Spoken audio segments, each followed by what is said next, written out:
Hello students, how are you? Footprints without feet. First chapter of class 10th English. मुझे एक बहुत ही important PDF मिला, तो मुझे लगा कि I should share this PDF with you.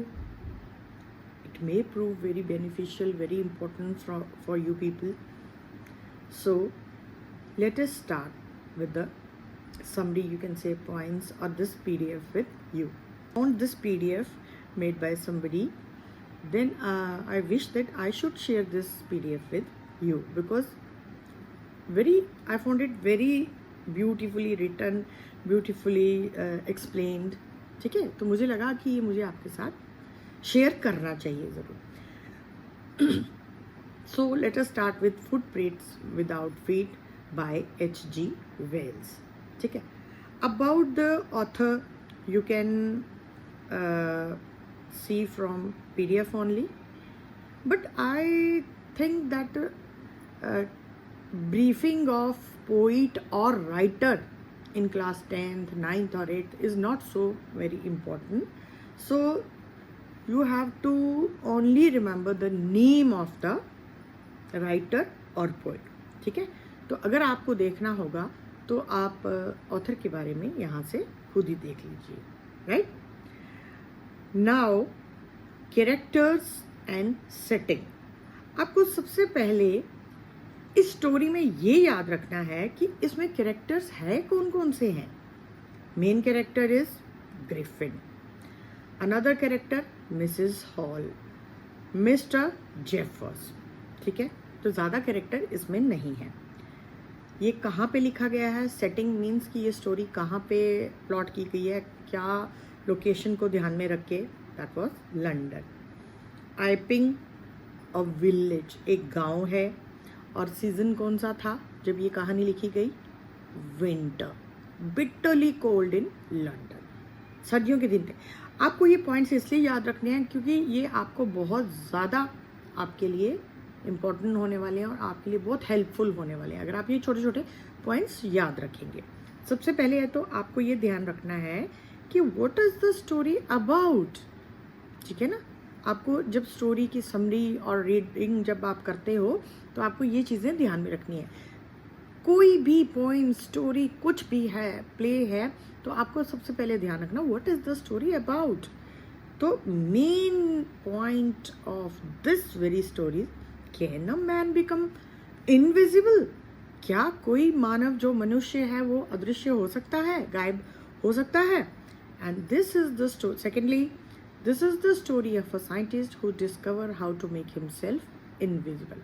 Main point क्या है कि ये एक ऐसे साइंटिस्ट की स्टोरी है जिसने एक ऐसी मेडिसिन इन्वेंट की जिसको खुद से खाने से इंसान जो है इनविजिबल.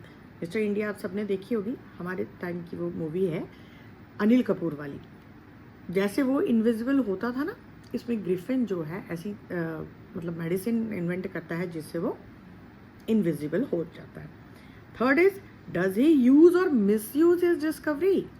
तीसरा पॉइंट है इसका है कि जब उसने इस चीज़ को इन्वेंट किया तो वेदर ही यूज और मिस यूज, उसने उसका मतलब अच्छे से यूज़ किया या उसको गलत तरीके से यूज़ किया. Let us find out. चलिए हम देखते हैं. तो ये स्टोरी कहाँ से ली गई है? H.G. वेल्स का एक बहुत, H.G. वेल्स इस के राइटर का नाम है. एक बहुत ही फेमस उसका नॉवल है H.G. वेल्स का, दैट इज इनविजिबल मैन. वहाँ से ये स्टोरी ली गई है, फुटप्रिंट विदाउट फीट. स्टार्ट कहाँ से हुआ? 2 boys in a London street are shocked to see muddy footprints of bare feet. However, they are unable to find who was making them. जब एक लंदन की गलियों में 2 लड़के घूम रहे थे, उन्होंने नंगे पाँव के निशान पड़ते देखे तो they were shocked to see that. वो उसको देख के हैरान हो गई, ये नंगे पाँव के निशान कहाँ से आ रहे हैं. क्योंकि एक इंसान जो दिखाई नहीं दे रहा है बट उसके फुटप्रिंट्स दिखाई दे रहे हैं, तो that is a matter of shocking. मतलब वो तो है ही एक हैरान कर देने वाली चीज़ है. They follow it until the footprints become फेंटर and disappear leaving the boys in disbelief. वो कब तक उसका पीछा करते रहे? जब तक कि वो निशान जो है गायब नहीं हो गए। तो आपको ध्यान रखना है, 2 बॉयज इन लंदन, कब? उस सर्दियों के दिनों में वो गली कहीं जा रहे थे, तो दे वर शॉक्ड, वो उन पाँव के निशानों को देख के एकदम से शॉक हो गए। फिर भी वो उसका पीछा करते रहे जहां तक कि वो निशान जाके खत्म नहीं हुए। These footprints are made by Griffin. Actually ये फुटप्रिंट्स किसके थे? स्टार्टिंग में जब हमने पॉइंट्स को डिस्कस किया कि what is the story about, it is the story of a scientist who made such a medicine जिससे one person can become invisible. उसने इस तरह की दवाई बनाई थी जिसको खाने से बंदा इनविजिबल हो सकता था। तो वो पॉइंट्स फुटप्रिंट्स किसके थे? एक ग्रिफिन जो कि एक साइंटिस्ट था, main character of the story, who had discovered how to make his body transparent. He had experimented it on himself. Although his body was transparent like glass, now it remained solid as glass. मतलब कि जो उसने वो medicine invent की थी, सबसे पहले उसने उसको खुद से खाया और अपने ऊपर ही उसने एक एक्सपेरिमेंट किया, और जिसको खाने से वो सक्सेसफुल भी हुआ।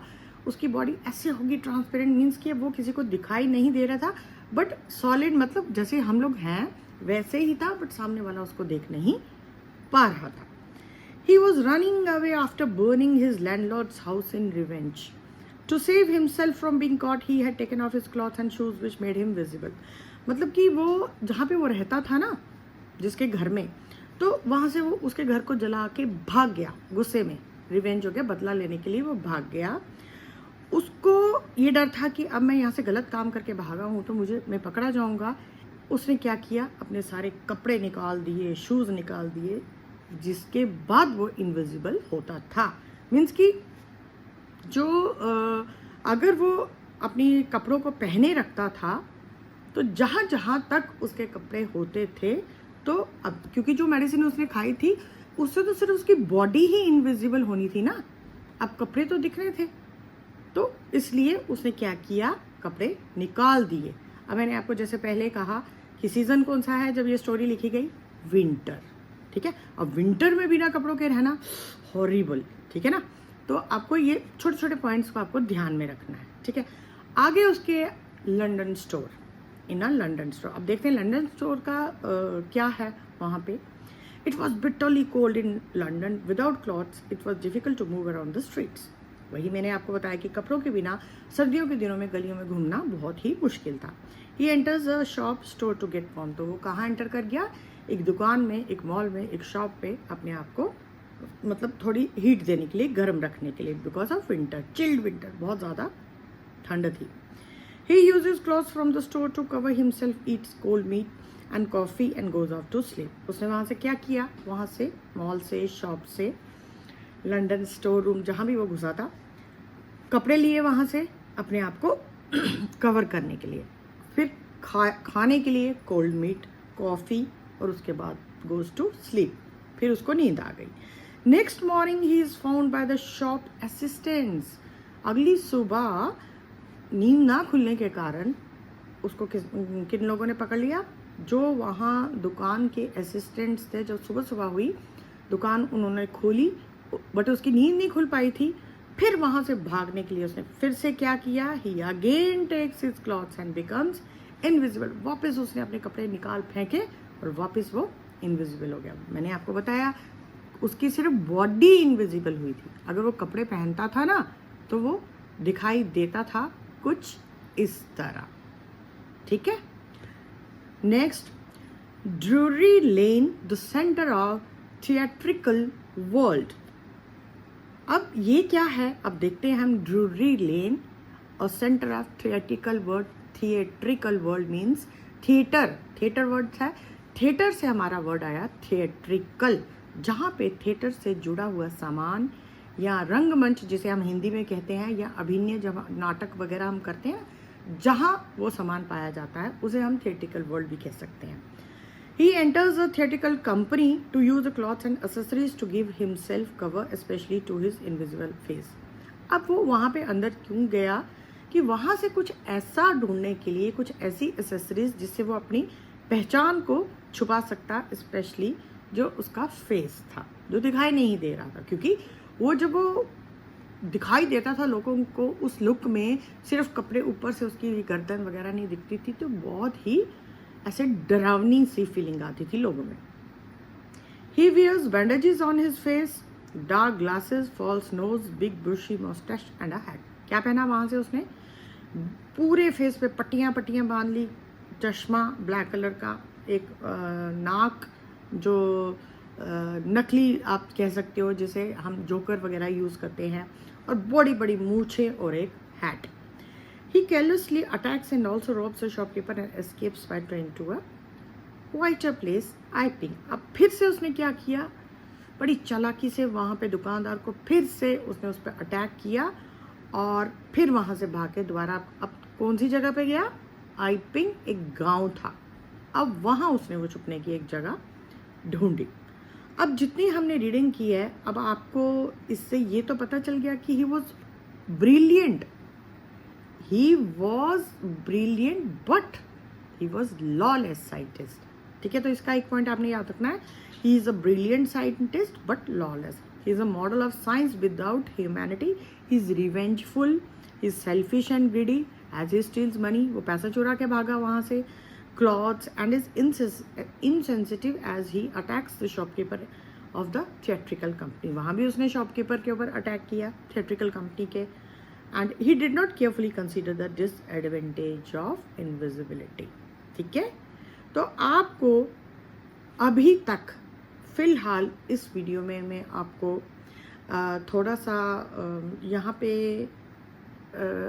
ये कहना चाहूँगी कि आपको मेरी अगली वीडियो में, अभी इस जो स्टोरी का एंड नहीं हुआ है, ठीक है, इसका एंड अभी बाकी है और बहुत ही इंटरेस्टिंग एंड है.